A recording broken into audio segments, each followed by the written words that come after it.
បាទជំរាបសួរលោកគ្រូអ្នកគ្រូជាពិសេសគឺបង្គោល ICT ក៏ដូចជាគ្រូមុខវិជ្ជាខ្ញុំនឹងចែករំលែកកិច្ចការងារមួយដែលយើងបានប្រឡងនៅក្នុង app មួយ Entech ខែឧសភាហើយយើងធ្វើយ៉ាងម៉េចដើម្បីទាញលទ្ធផលនៅក្នុងការប្រឡងមួយ Entech នេះមកបញ្ចូលបាទក្នុងប្រព័ន្ធបាទ3.1.4 ឬក៏យើងហៅថា test standard ណាបាទទិន្នន័យតំណ link បាទអញ្ចឹងយើងធ្វើយ៉ាងម៉េចដើម្បីឲ្យចូលនៅកន្លែងនេះអញ្ចឹងទី1គឺលោកគ្រូអ្នកគ្រូត្រូវមានបាទតំណ link បាទទិន្នន័យ test សាលារៀនមួយសិនទី2គឺលោកគ្រូគ្រូមានលទ្ធផលបាទនៅក្នុង app មួយ Entech ឬក៏ dashboard ដែលក្រុមការងារបានរៀបចំជូននេះគឺលោកគ្រូចូលទៅដំណាក់កាលទី1គឺវានៅក្នុងទិន្នន័យទំព័រដើមអញ្ចឹងសូមលោកគ្រូចូលទៅពាក្យទិន្នន័យប្រឡងបាទវានឹងលោតមកបែបនេះបន្ទាប់មកលោកគ្រ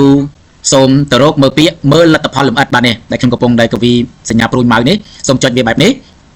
បន្ទាប់មកគឺលោកគ្រូសូមចូលទៅជ្រើសរើសខេត្តបាទនេះជ្រើសរើសខេត្តបាទខ្ញុំពង្រីកធំតិចមកបាទនេះបាទជ្រើសរើសខេត្តបាទនេះអញ្ចឹងខ្ញុំឧត្តរមានជ័យខ្ញុំជ្រើសរើសយកខេត្តឧត្តរមានជ័យបាទអ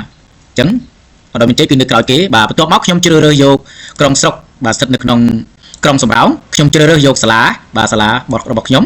ជ្រើសរើសនៅត្រង់ចំណុចនេះគឺខ្ញុំអត់ទៀមទាទេដោយសារខ្ញុំត្រូវការទិន្នន័យសិស្សទាំងអស់ពីទី7ដល់ទី12បើសិនបើគ្រូមុខវិជ្ជាសំទោសបើសិនបើគ្រូបន្ទប់ថ្នាក់គាត់ជ្រើសរើសបាទជ្រើសរើសទៅគាត់ជ្រើសរើសតាមបន្ទប់បើសិនគាត់ជ្រើសរើសទី7គាត់ត្រូវជ្រើសរើសទៅតាមបន្ទប់ដើម្បីធ្វើការ download ប៉ុន្តែខ្ញុំអត់ទេគឺខ្ញុំជ្រើសរើសតែសាលារៀនគឺជាការស្រេចពីព្រោះខ្ញុំត្រូវការកម្រិតទាំងអស់បាទប៉ុណ្្នឹងឯងគឺលោកគ្រូអត់មានអីទៀតទេ scroll វាអូសវាឡើងលើតិចទៅបាទយើងធ្វើការពិនិត្យមើលនៅត្រង់ចំណុចនេះបាទនេះបាទអញ្ចឹងមួយទំព័រនេះគឺវាឲ្យឃើញតែ20នាក់ទេប៉ុន្តែសិស្សរបស់ខ្ញុំគឺ1665នាក់អញ្ចឹងដើម្បីខ្ញុំធ្វើការ download នេះនៅពណ៌ទ្រូចែកខាងលើនេះបាន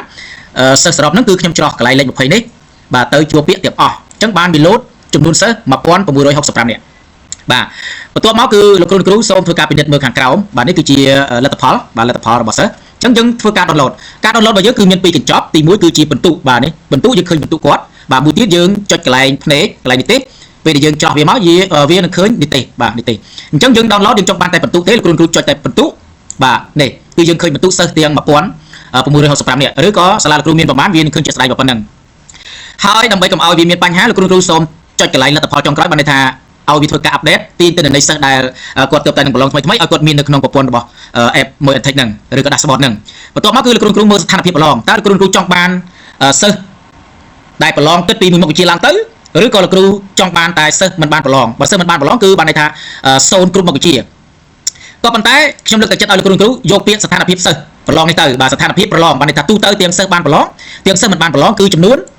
1665បានន័យថាយើងយកទាំងអស់បាទយើងយកទាំងអស់មួយកម្រិតអង្គភាពអញ្ចឹងគ្រូចាប់ផ្ដើមធ្វើការ download បាទ download គឺយើងយកពាក្យទាញយក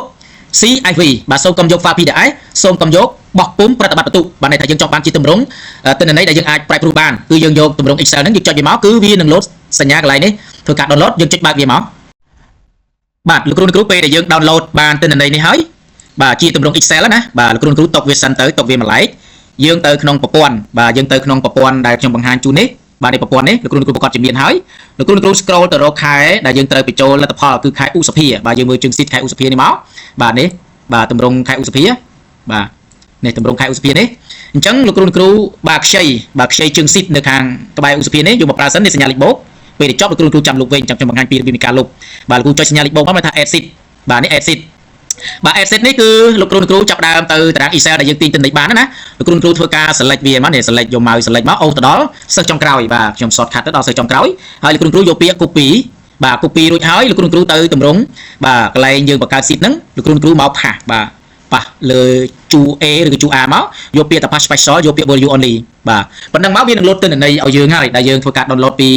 dashboard មួយ Entech ហ្នឹងគឺនេះទិន្នន័យវាលោតមកហើយបាទអូខេអញ្ចឹងវាលោតមកហើយក៏ប៉ុន្តែទិន្នន័យនេះគឺវាអត់ដូចគ្នានៅខែឧសភាទេបាទឧសភាគឺនៅកន្លែងនេះគឺមានរហូតដល់បាទ20មុខបាទ20ជួរប៉ុន្តែនៅក្នុងនេះដែលយើង select ពីភាសាខ្មែរដល់ភាសាបរទេសបានតែ10ទេប៉ុន្តែលោកគ្រូមិនចាំបាច់កង្វល់ទេបាទយើងចាប់ដើមធ្វើកិច្ចការងាររបស់យើងទុក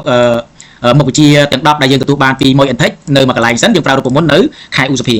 អញ្ចឹងនៅខែឧសភាហ្នឹងលោកគ្រូចង់បានទិន្នន័យពីខែណាបាទពីខែសំទោសពីមុខវិជ្ជាភាសាខ្មែរមកដល់ប្រវត្តិបាទអញ្ចឹងខ្ញុំចាក់ពណ៌បាទយើងចង់បានប៉ុណ្្នឹងសិនដោយសារមុខវិជ្ជាភូមិពលរដ្ឋផែនដីនេះគឺវារំលងមុខវិជ្ជា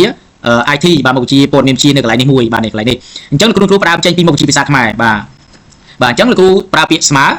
ើហើយយកពាក្យទៅ filter បាទនេះ filter យើងវាយ FIL ទៅវាចេញ filter លោកគ្រូប៉ះលើវាមកហើយលោកគ្រូយកម៉ៅនេះមកប៉ះនៅកន្លែងជើងស៊ីតដែលយើងបង្កើតថ្មីនេះយើង select បាទពីមុខវិជ្ជាភាសាខ្មែរដល់ប្រវត្តិវិទ្យាហើយ select ចុចក្រោមបន្តិចមកបន្ទាប់មកគឺយើងលុបបាទលុបលេខខាងក្រោយអក្សរ n ហ្នឹងបាទឲ្យវាទៅ anon ឃើញទេទៅ anon ហើយលោកគ្រូសូមចាក់សោបានតែចាក់ដុល្លារយកពាក្យអក្សរកន្លែងនេះចាក់ដុល្លារទៅឲ្យចេញ F4 បាទដោយសារតែខ្ញុំថតសំឡេងវាអត់ចេញ F4 ទេអញ្ចឹងខ្ញុំត្រូវពង្រីកវាឲ្យធំបន្តិចនៅត្រង់ចំណុចនេះបាទខ្ញុំពង្រីកមកឃើញទេ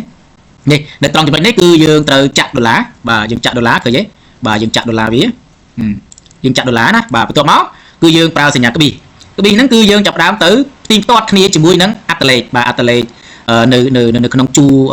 ថ្មីរបស់យើងគឺ select បែបនេះមកហើយយើងលុបឲ្យទៅ anon ទៀតហើយកន្លែងនេះគឺយើងចាក់សោដែរបាទយើងចាក់សោមក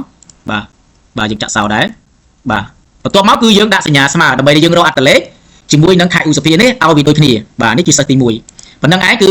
យើងបិទវងក្រចកបាទនេះបិទវងក្រចក enter បាទកាលណាយើង enter ទៅវាលោតលទ្ធផលឃើញទេលទ្ធផលនេះយើងចង់បានតែប្រហែលមុខគឺ6